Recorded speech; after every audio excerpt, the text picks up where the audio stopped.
Nepal party जिंदाबाद, उज्यालो Nepal party जिंदाबाद, उज्यालो Nepal party जिंदाबाद, उज्यालो नेपाल पार्टी जिंदाबाद, उज्यालो नेपाल पार्टी जिंदाबाद, उज्यालो नेपाल पार्टी जिंदाबाद, उज्यालो नेपाल पार्टी। अरे रुपये थकान दुकान करो ना।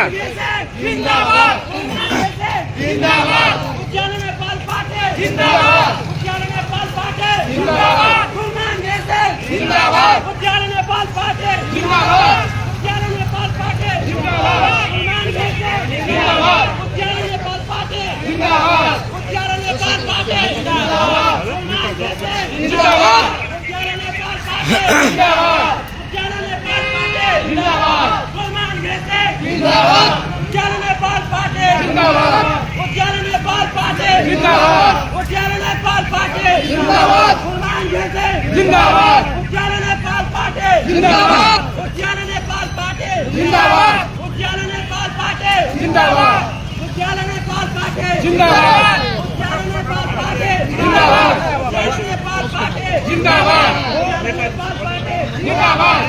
वोट केमा सीमा, वोट केमा सीमा, सीमा सीमा, वोट जिंदाबाद सीमा, वोट केमा सीमा, उज्यालो जिंदाबाद, जिंदाबाद जिंदाबाद जिंदाबाद, वोट केमा, वोट केमा, वोट केमा सीमा, उज्यालो नेपाल पार्टी जिंदाबाद, उज्यालो नेपाल पार्टी जिंदाबाद, वोट केमा सीमा, उज्यालो नेपाल पार्टी जिंदाबाद, उज्यालो नेपाल पार्टी जिंदाबाद, वोट केमा सीमा, उज्यालो नेपाल पार्टी जिंदाबाद, उज्यालो नेपाल पार्टी जिंदाबाद, गुलमान घिसिङ जिंदाबाद, गुलमान घिसिङ जिंदाबाद, गुलमान घिसिङ जिंदाबाद, गुलमान घिसिङ जिंदाबाद, गुलमान घिसिङ जिंदाबाद, जिंदाबाद, गुलमान घिसिङ जिंदाबाद, जिंदाबाद, उज्यालो नेपाल पार्टी जिंदाबाद, उज्यालो नेपाल पार्टी जिंदाबाद, उज्यालो नेपाल पार्टी जिंदाबाद, उज्यालो नेपाल पार्टी जिंदाबाद, गुलमान घिसिङ जिंदाबाद, साइड भर्नु जिंदाबाद, गुलमान घिसिङ जिंदाबाद, गुलमान घिसिङ जिंदाबाद, सभी को उम्मीदवार जिंदाबाद, नेता गुलमान घिसिङ जिंदाबाद, उज्यालो नेपाल, उज्यालो नेपाल, वोट नेपाल पार्टी जिंदाबाद, उज्यालो नेपाल पार्टी जिंदाबाद, उज्यालो नेपाल पार्टी जिंदाबाद, गुलमान घिसिङ जिंदाबाद, गुलमान घिसिङ जिंदाबाद, उज्यालो नेपाल पार्टी जिंदाबाद, उज्यालो नेपाल पार्टी जिंदाबाद, वोट केमा सीमा, वोट केमा सीमा, उज्यालो नेपाल जिंदाबाद, उज्यालो नेपाल पार्टी जिंदाबाद, गुलमान घिसिङ जिंदाबाद, गुलमान घिसिङ जिंदाबाद, गुलमान घिसिङ जिंदाबाद, उज्यालो नेपाल पार्टी जिंदाबाद। ए तू साइड हो ना, डिस्टर्ब नहीं करना। उज्यालो नेपाल पार्टी जिंदाबाद, गुलमान घिसिङ जिंदाबाद, उज्यालो नेपाल पार्टी जिंदाबाद, उज्यालो नेपाल पार्टी जिंदाबाद, गुलमान घिसिङ जिंदाबाद, गुलमान घिसिङ जिंदाबाद, वोट केमा वोट केमा वोट केमा, उज्यालो नेपाल पार्टी जिंदाबाद, उज्यालो नेपाल पार्टी जिंदाबाद, उज्यालो नेपाल पार्टी जिंदाबाद, उज्यालो नेपाल पार्टी जिंदाबाद, गुलमान घिसिङ जिंदाबाद, गुलमान घिसिङ जिंदाबाद, गुलमान घिसिङ जिंदाबाद, गुलमान घिसिङ जिंदाबाद, जिंदाबाद, गुलमान घिसिङ जिंदाबाद, गुलमान घिसिङ जिंदाबाद, उज्यालो नेपाल पार्टी जिंदाबाद, उज्यालो नेपाल पार्टी जिंदाबाद, गुलमान घिसिङ जिंदाबाद, वोट केमा सीमा, वोट केमा सीमा, उज्यालो नेपाल पार्टी जिंदाबाद, उज्यालो नेपाल पार्टी जिंदाबाद, उज्यालो नेपाल पार्टी जिंदाबाद, उज्यालो नेपाल पार्टी जिंदाबाद, उज्यालो नेपाल पार्टी जिंदाबाद, उज्यालो नेपाल पार्टी जिंदाबाद, उज्यालो नेपाल पार्टी जिंदाबाद, उज्यालो नेपाल पार्टी जिंदाबाद, जिंदाबाद, उज्यालो नेपाल पार्टी जिंदाबाद, गुलमान घिसिङ जिंदाबाद, गुलमान घिसिङ जिंदाबाद, गुलमान घिसिङ जिंदाबाद, उज्यालो नेपाल पार्टी जिंदाबाद, उज्यालो नेपाल पार्टी जिंदाबाद, जिंदाबाद, उज्यालो नेपाल पार्टी जिंदाबाद, उज्यालो नेपाल पार्टी जिंदाबाद, उज्यालो नेपाल पार्टी जिंदाबाद, उज्यालो नेपाल पार्टी जिंदाबाद, जिंदाबाद, गुलमान घिसिङ जिंदाबाद, गुलमान घिसिङ जिंदाबाद, गुलमान घिसिङ जिंदाबाद, गुलमान घिसिङ जिंदाबाद, जिंदाबाद।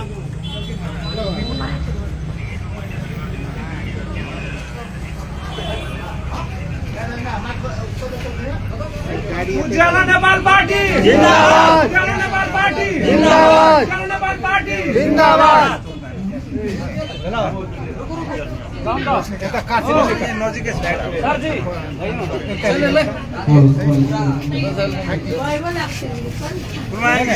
जिन्दाबाद, उज्यालो नेपाल पार्टी जिन्दाबाद, जिन्दाबाद, उज्यालो नेपाल पार्टी जिन्दाबाद। गाडी बोलाउनु नि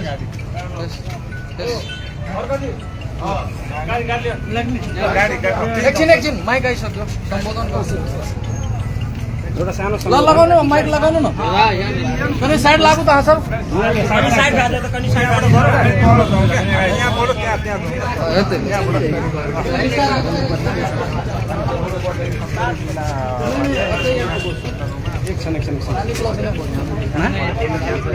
साली कसै नै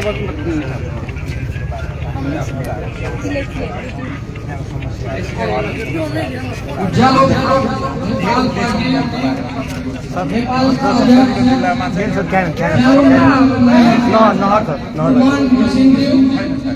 हाम्रो गजेन्द्र चौकमा पधार्नु भएको छ। उहाँलाई हामीले स्वागत गर्दै गजेन्द्र नारायण सिंहको शालिगमा उहाँले माल्य अर्पण भर्खरै गर्नुभएको छ र माल्य अर्पण पश्चात उहाँलाई यो विषयमा दुई शब्द राखिदिनु हुनको लागि र हाम्रो जनतालाई हामीले उज्यालो पार्टीमा किन लाग्नुपर्छ र यो उज्यालो नेपाल पार्टी किन चाहिएको हो वास्तवमा हाम्रो समाज परिवर्तनको लागि त्यो विषयमा बोलिदिनु हुनको लागि उहाँलाई म हार्दिक आमन्त्रण गर्दछु।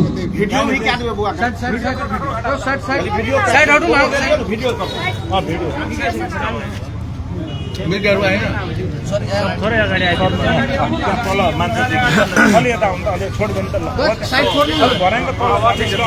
ल हुन्छ यतिमा भयो हुन्छ होला उता पारी हेर्नु त्यो त धेरै हुन्न नि आउँछ धन्यवाद। आज उज्यालो नेपाल पार्टीको उम्मेदवार साथीहरूसँग भेटघाट र मतदाताहरूसँग भेटघाट कार्यक्रममा हामी अनुसादेखि महोत्तरी सिरा हुँदै आउँदाखेरि यहाँको 3 बजेको कार्यक्रम हामीले उपस्थित हुन सकेनौँ। त्यसको लागि हामी क्षमा प्रार्थी छौँ। हामी धेरै ढिलो भयो।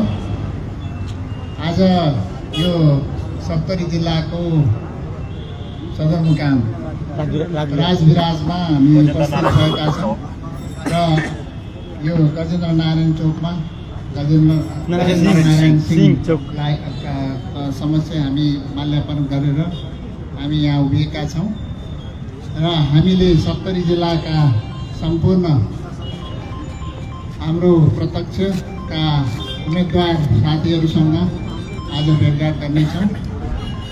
यो क्षेत्रबाट क्षेत्र नम्बर कति हो सप्तरी क्षेत्रबाट हाम्रो इन्जिनियर डाक्टर दीपक चौधरी उठ्नु भएको छ।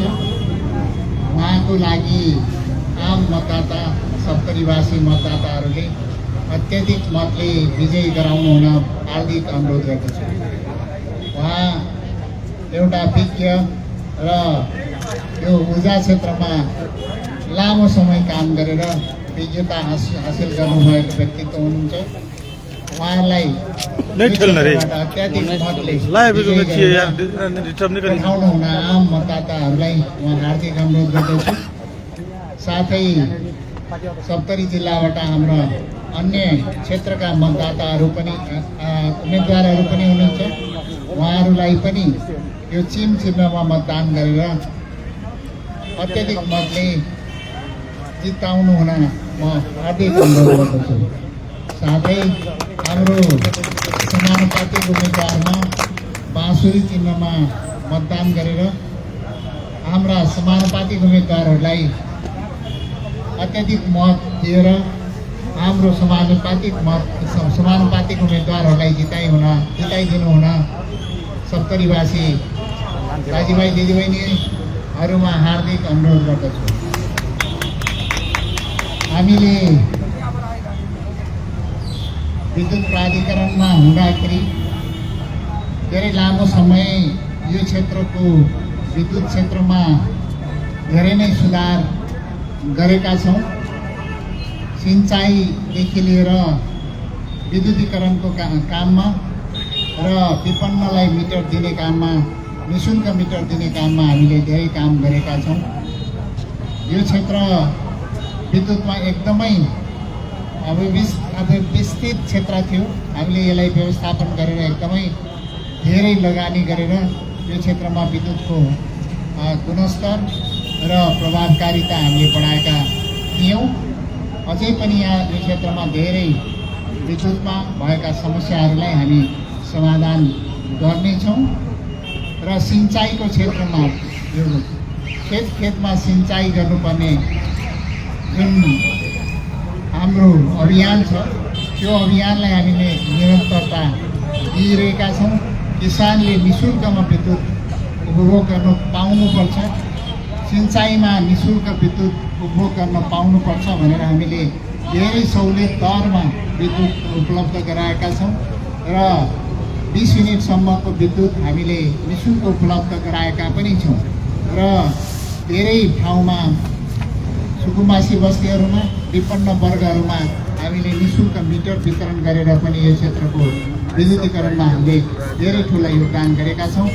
विगत केही समय हामीले मन्त्रीमण्डलमा रहँदा, 3 महिनाको मन्त्रीमण्डलमा रहँदा यो क्षेत्रको पुल सडकमा हामीले धेरै काम गरेका छौँ। आगामी दिन यो क्षेत्रको विकासको लागि, पूर्वाधार विकास, सडक, पुल र सिँचाइको विकासको लागि हामी प्रतिबद्ध भएर अगाडि बढ्नेछौँ। यो क्षेत्रको सिँचाइ सबभन्दा ठुलो समस्याको रूपमा देखिएको छ। यो सिँचाइको सुविधा चाहिँ किसानहरूलाई उपलब्ध गराउन हामी प्रतिबद्ध भएर लाग्नेछौँ। उज्यालो नेपाल पार्टीको सम्पूर्ण उम्मेदवारहरू र उज्यालो नेपाल पार्टीको उद्देश्य नेपालमा, मध्य प्रदेशमा कृषि प्रधान देशको मध्य प्रदेशलाई प्रमुख प्राथमिकता दिएर हामी अगाडि बढ्नेछौँ। मध्य प्रदेश यो उज्यालो नेपाल पार्टीको लागि सबभन्दा महत्त्वपूर्ण प्रदेशको रूपमा हामीले लिएका छौँ। मध्य प्रदेशका सम्पूर्ण जिल्लाहरूमा हामीले विद्युत, सिँचाइ, कृषि र रोजगारी सृजना गर्ने काममा हामी प्रतिबद्ध भएर लाग्नेछौँ। आगामी दिनमा यहाँका तमाम युवाहरू बेरोजगार भएर विदेश पलायन हुनुपर्ने अवस्थाबाट हामीले यसलाई चाहिँ अगाडि बढाउनु पर्नेछ। यो देशमा हामीले समृद्धि, सुशासन कायम गर्दै देशको समृद्धिको लागि हामी उज्यालो नेपाल पार्टी गठन गरेर आएका छौँ। उज्यालो नेपाल पार्टी यो देशको समृद्धिको लागि अगाडि बढ्नेछ र यो देशबाट भ्रष्टाचार निर्मूल बनाउँदै यो सुशासन र सामाजिक न्यायमा हामी बढीभन्दा बढी चाहिँ प्रभावकारी रूपमा काम गर्नेछौँ र यो देशलाई उज्यालो बनाउनको लागि, सम्पूर्ण देशवासीहरूलाई उज्यालो बनाउनको लागि, देशवासीको अनुहार उज्यालो बनाउनको लागि, गरिबी हटाउनको लागि र देशलाई आत्मनिर्भर बनाउनको लागि र देशमै रोजगारी सृजना गरेर युवाहरूलाई देशमै काम गर्ने वातावरण बनाउनको लागि उज्यालो नेपाल प्रतिबद्ध भएर अगाडि बढ्नेछ र हाम्रा यो क्षेत्रबाट 70 जिल्लाबाट पुग्नुभएका सम्पूर्ण हाम्रा प्रत्यक्षका उम्मेदवारहरूलाई 70वासी आम मतदाताले अत्याधिक मतले विजय गराएर पठाउनु हुन हार्दिक अपिल गर्दै म बिदा हुन्छु। धन्यवाद। एउटा जानकारीको लागि म तपाईहरुलाई अपिल गर्न चाहन्छु कि उज्यालो नेपाल पार्टी को संयोजकको हिसाबले म डाक्टर सूर्य यादव तपाईहरुलाई अपिल गर्दछु कि यो पार्टी नामभन्दा कामको लागि प्रसिद्ध छ र काममा विश्वास राख्छ। त्यसैले यो पार्टीमा आबद्ध हुने चाहने जनसमुदाय र हाम्रो श्रद्धेय राष्ट्रिय अध्यक्ष कुमानज्यूसँग भेटेर अझै केही गुनासो जिज्ञासा र केही कुराहरू सोध्नु मन छ भने तपाईहरूले कृपया गरेर आई गार्डनमा भेटघाट कार्यक्रम हुन्छ र भोलि 9 बजेतिर पत्रकार सम्मेलन छ, त्यहाँ पनि आएर आफ्नो जिज्ञासा राख्न सक्नुहुन्छ। धन्यवाद।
फोटो थाहा एक राम्रो प्रश्न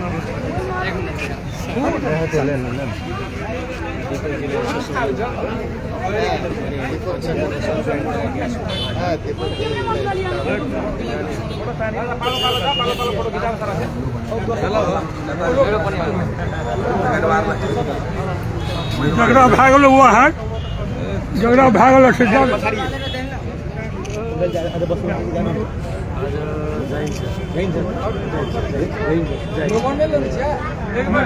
फोटो लेकिन लाइट लाइट का भाव ले यार कल इनके का फोटो गाड़ी आई हेलो ना छागला ना नहीं भेलो सही हम सब फोटो यार